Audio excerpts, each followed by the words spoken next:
If you're struggling right now, it's because we've all had this 20th century education. And a 20th century education prepared us for a 20th century world, which at the turn of the century was working in farms and factories. And that's what a lot of the education system was tailored to, right? It's one size fits all, sit quietly, by yourself, don't talk to your neighbor, and so on. Now it's changed, it has changed, but the world's changed a lot faster. Is that fair? I get to do a lot of training for SpaceX, and I posted a picture recently, with Elon and everyone in the audience there, and I trained some of the most amazing brains. But think about Elon, right? In his world, we live in an age of electric cars and spaceships that are going to Mars. But our vehicle of choice that we choose when it comes to learning is like a horse and carriage. Do you feel that? Do you feel like you're falling behind more and more and more? That you can't keep up? Like, how do you get ahead in this world when you feel like you're falling behind? When you understand how your brain works, you could work your brain. And so the truth is, every single one of you could do this. We just weren't taught how to do this. All right? If anything, we were taught a lie, that somehow our intelligence, our potential, our memory is somehow fixed like our shoe size. But really what this is about, the essence of what we're talking about here is about transcending, ending the trance. That's what transcendence is for me, ending this trance. Ending this mass hypnosis that somehow, we're limited. Somehow, like something is fixed, right? That our powers are something, that we're not as strong and capable as we are, that we're not enough.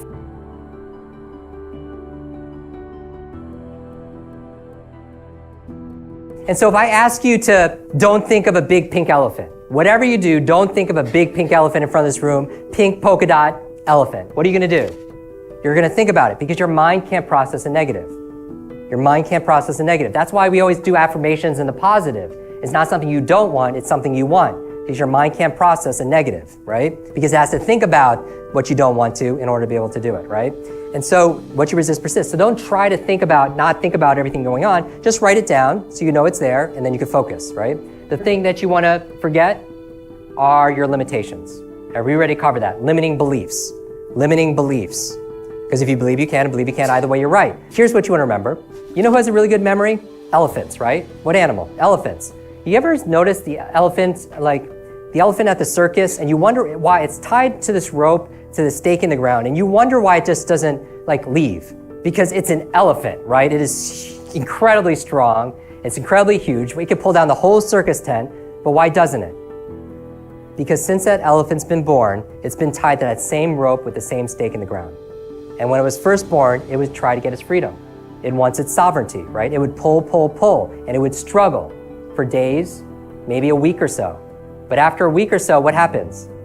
It learns something. It learns it's helpless. And in psychology, it's called learned helplessness. Because what happens over time? That elephant gets big and strong, right? And it's physically capable of escaping, but it's not mentally capable. Does that make sense? Because all behavior is belief driven. Think about you believe how smart you are. Do people have a belief how much they're worth financially? Yes or yes? They're gonna set that thermostat and the environment's gonna reflect. There's a success formula I subscribe to. I believe it's this: be, do, have, share. In that sequence, because the syntax is very important here. Be, do, have, share. Now, it's kind of interesting because some people try to reverse engineer this or actually put something that's later, something former, right? Somebody could, you've heard this before, right? Where somebody wins the lottery, all of a sudden they're at the have stage and they have millions of dollars. What happens after years? What happens to their financial situation? Right, it's all gone, right? Because they were given or they have millions of dollars, but starting with the B, they were never a millionaire. Does that make sense? Right, so they never had to be able to do those things, so it went back to that thermostat. Does that make sense? Now, in order to be, do, have, share, in order to have anything to share with the world, you need to be able to do something. Is that true? Right, because it's not just the law of attraction, it's the law of action, right? You're taking action on things. And so, in order to be able to do something, you need a belief that allows you to do that behavior, okay? So, for example, if for somebody, let's say that they have trouble remembering names, if you have a belief, a sense of certainty around this idea that you're not good with names, what's gonna happen? You're not gonna remember. I remember I was preparing to run a marathon and I was reading this book on training, and one of the chapters was on the psychology of running a marathon. It said this: your brain is a supercomputer and your self-talk is the program it will run. So if you tell yourself you're not good at remembering names, you will not remember the name of the next person you meet because you program your supercomputer not to. Does that make sense? Because here's the thing, a lot of times people go and just like, they come to me and say, Jim, I'm too old, or this runs in my family, or I'm just not smart enough, or I have a horrible memory. But I always tell people, if you fight for your limitations, you get to keep them, right? If you fight for your limitations, you get to keep them. If you argue for your limits, they're yours, right? And so you always wanted to monitor your self-talk, always monitor your self-talk, because here's why, your mind is always eavesdropping on your self-talk. Here's the thing, you could go 50% further in your health, in your relationships, right? In your grades, right? But it's having that belief that says you can do it. Because here's what you always want to remember, all behavior is belief-driven. All behavior is belief-driven. In order to do a new behavior, you need an empowering belief that allows you to do that behavior. And so when we do this visualization exercise, it's not just limited to students, right? I do this with executives. I do this with athletes a lot. I'll give you an example. What did Roger Bannister do in 1954? What is he famous for? The 4-minute mile, right? Throughout human history, nobody can run a mile in less than 4 minutes, right? And how was he able to do it? It wasn't just physical training, he would do mental training, right? He would visualize himself crossing the finish line, looking at the clock, and it said 3:59. Because he knows what you know, that success is an inside-out process.